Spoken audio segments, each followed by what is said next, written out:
So I opened up my GE dishwasher right here and I took the cover off, like the wash arm off, and this is what I found. All this was in here the 2 years that I've had this machine. So what I'm gonna do is that I'm gonna clean all this parts out. Oh, and by the way, look at this. All that is in the solution filter, is in the soap filter, whatever it's called. Yeah, I'm gonna have some major cleaning to do.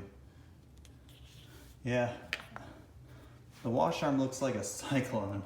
I've never taken a dishwasher apart before, but I'm not gonna take all of that apart because that involves plumbing and stuff like that. So this is easy. So what I'm gonna do is I'm gonna fire up the shop vac here.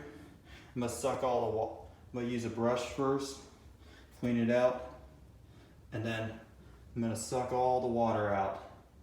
It's gonna get real clean. What else do I have? I'll just use. Well, anyways, it does it for this video.